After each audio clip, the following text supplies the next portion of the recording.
Salut à tous et à toutes, aujourd'hui on se retrouve dans une nouvelle vidéo où je vais vous montrer une petite pépite que j'ai créée moi-même.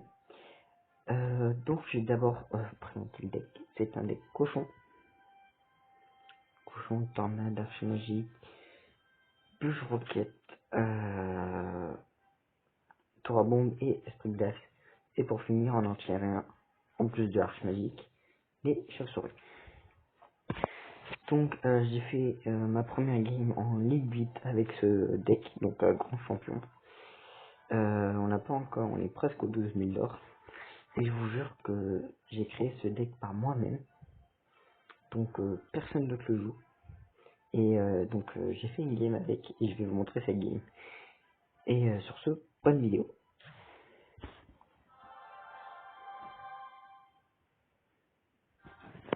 Ok, donc l'adversaire qui joue Golem d'Elixir. Je vais pas trop commenter la partie. Je vous laisse regarder par vous-même la puissance du deck. Surtout en défense.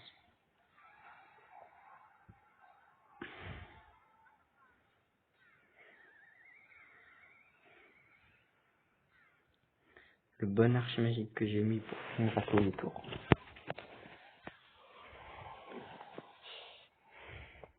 Bon, les chauves-souris qui m'ont un peu embêté parce qu'elle grattait.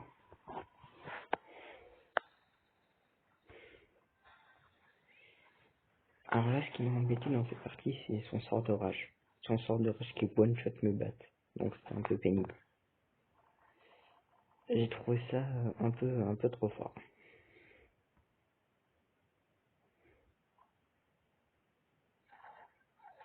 Ok, donc j'essaie d'un peu punir le golem d'Elixir qui est parti. Il l'accompagne d'une guérit ses armées. Pop, pop, pop. Défense de tour à bombe qui va boule de feu. Du coup, ça fait qu'on se retrouve un peu avec une défense light. Ouais, j'aurais peut-être dû mettre l'archer magique à ce moment-là en fait. Et voilà, en fait, le sort de rush qui one-shot mes bats, du coup, j'aurais dû mettre l'archer magique. Je tente de mettre du coup un cochon qui va aller mettre 2 coups sur la tour.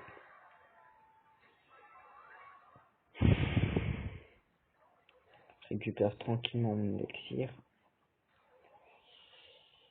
Je laisse taper les golems d'élixir parce que je me dis que la tour du roi est capable de enchaîner. Alors la petite erreur parce qu'en fait il a activé la capable du maître mineur.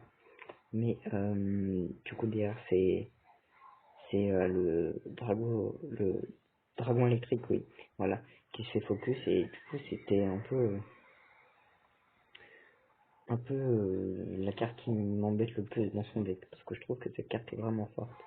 Même si elle coûte 5 d'élixir, je trouve que c'est assez fort. Alors du coup là j'ai pas pu bien jouer mon archimagique, enfin si j'ai pu bien jouer mon archimagique avec une tornade, même s'il avait très peu de vie et du coup ça me permet de prendre la tour. Voilà, du coup là je roquette, mais j'ai roquette un peu tôt, je me rends compte, parce que j'ai tout simplement, j'ai plus rien dans ma main à partir de ce moment-là. Et là en fait ce qui m'a permis de défendre ça c'est tout simplement la roquette. Lui il a cru que la partie était gagnée parce qu'il a dit merci. Certes j'ai beaucoup de retard mais je peux toujours le rattraper. Donc je décide de partir cochon au point avec l'archimagique qui peut aller gratter. Et en fait là, à partir du moment où il voit cet archimagique qui gratte énormément, il a décidé de boule de feu tous mes archimagiques. Et donc je me rends compte que je suis un peu dans le pétrin quand même.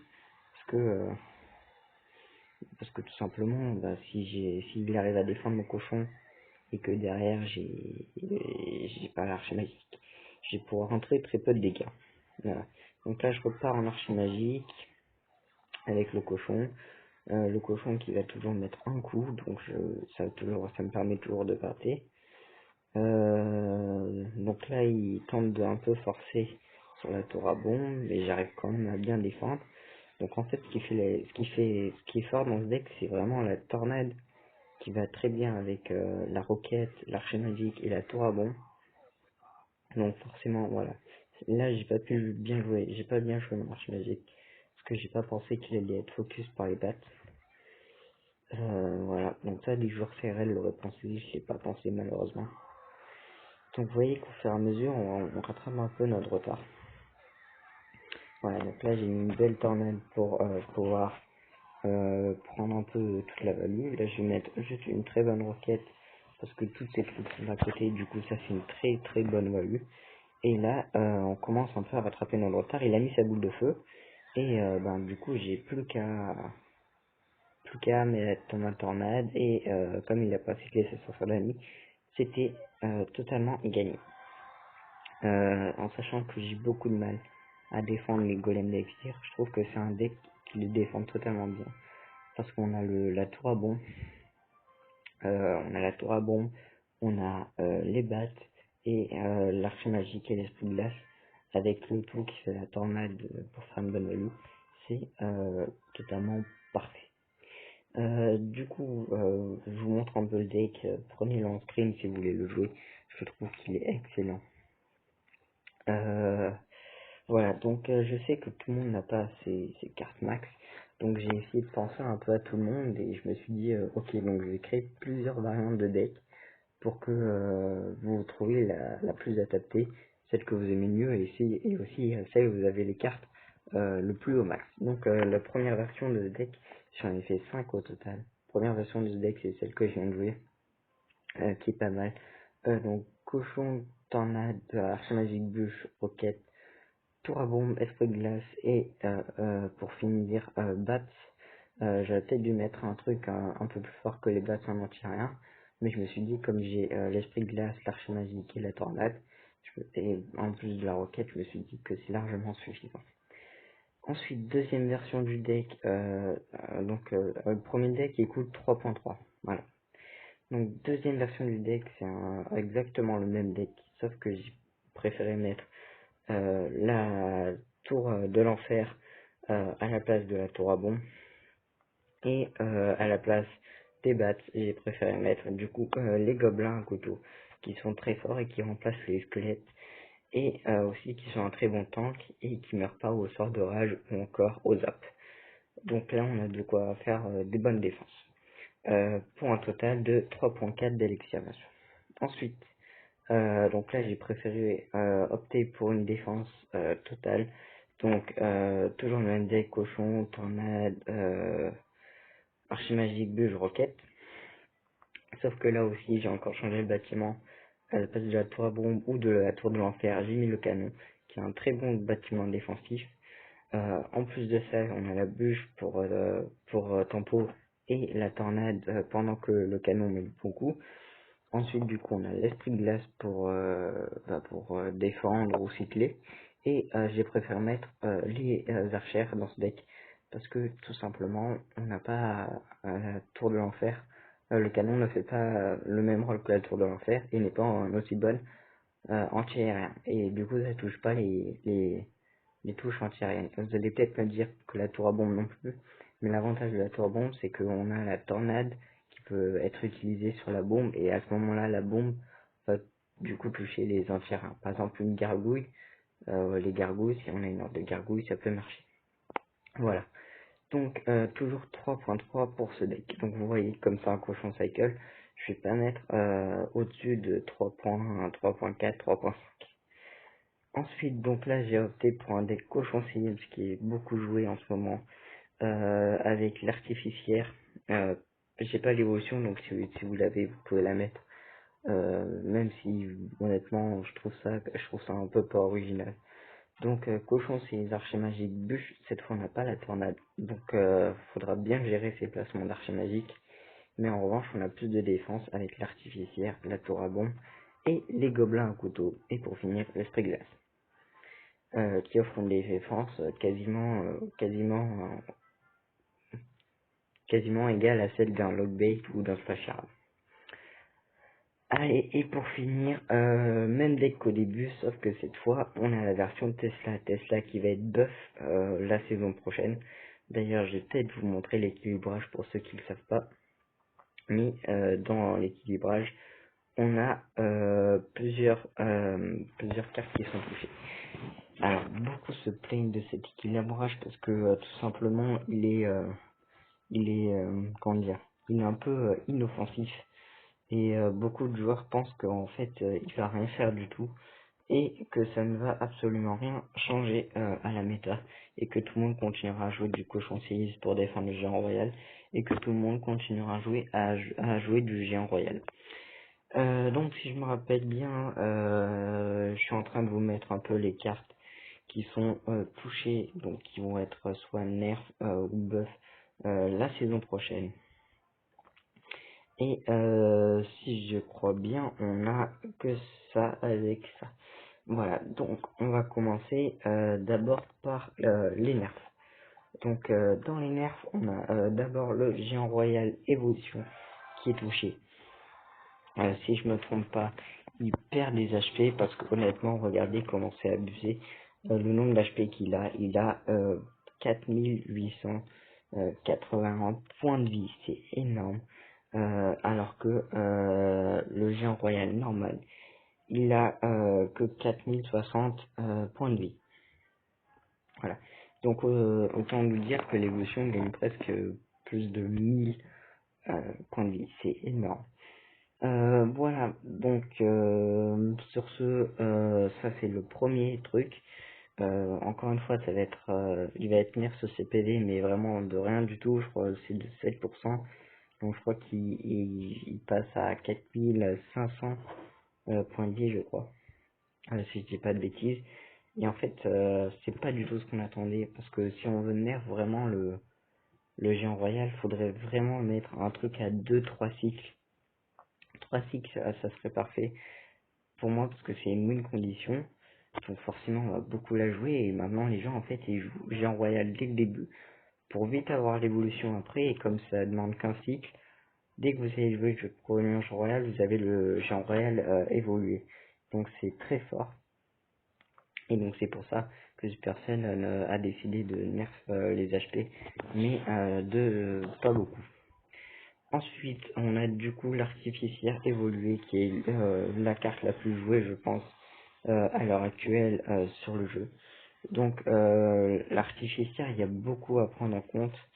Je vous remontrerai ensuite un tableau, mais je crois qu'il y a les dégâts, vous voyez les dégâts qu'elle fait.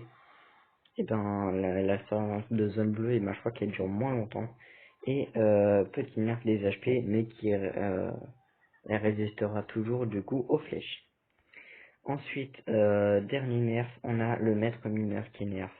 Encore une fois sur ah non, lui c'est ses dégâts d'attaque. En fait, il mettra plus longtemps à atteindre les dégâts maximum qu'il fait. Vous savez, c'est comme un dragon d'enfer, il lui faut du temps pour arriver à ses dégâts maximum. Bah là c'est pareil, sauf qu'il lui faudra 0,2 secondes, je crois, en plus, ou 0,3. Je crois même que c'est 0,5. Donc en vrai, c'est un nerf qui est pas mal. Je trouve que c'est même le plus rentable des trois. Ensuite, on passe au buff, donc aux cartes qui ont été, auront améliorées. Donc on a cette fois-ci le géant gobelin qui sera amélioré. Sur ses points de vie, il aura plus de points de vie. Alors le géant gobelin, c'est une bonne idée parce que c'est une carte qui est pas beaucoup jouée. Mais ce n'est pas la seule carte qui est pas jouée. On pense notamment au géant, au feu à gobelin qui est pas joué. Le golem d'Elixir, c'est vrai qu'il est pas trop joué, mais honnêtement, j'aimerais pas qu'il soit trop joué parce que c'est l'une des cartes que j'ai le plus du mal à défendre. Ça mangerait pas moi, mais s'il y en a qui peuvent le penser, donc voilà. Et ensuite, on a le bélier de combat qui sera amélioré, donc qui chargera 0,5 secondes plus rapidement. Alors, ils ont amélioré le bélier de combat sur ça, tout simplement parce qu'ils l'avaient déjà fait pour le prince et le cavalier. Du coup, ça fait que bah, ils ont voulu équilibrer pour que toutes les win conditions qui chargent soient à peu près équitables. Allez, et enfin, dernière, on a la Tesla. Tesla qui est beaucoup moins forte qu'avant, si vous vous rappelez. La Surby a un gros nerf et elle n'est pas aussi jouée que la tour à bombe ou encore que la tour de l'enfer. Et en fait, ils buffent la Tesla pour pouvoir concurrencer la tour à bombe, sauf que honnêtement, bah, ça a trop rien changé, parce que la tour à bombe sera toujours autant jouée. Et même si la Tesla, ça peut arranger les joueurs arctiques, les joueurs, quelques joueurs cochons.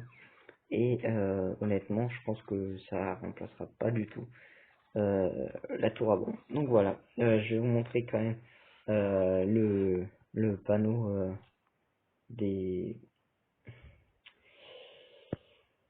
bœufs. Voilà, si j'arrive à le retrouver, alors, donc pour ça vous allez sur Royal API et voilà, modification. Donc vous avez tout ce qu'il faut savoir sur le prochain équilibre.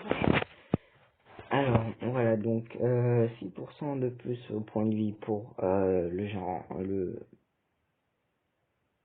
Gobelin, je vais y arriver. 7% en moins pour l'artificière.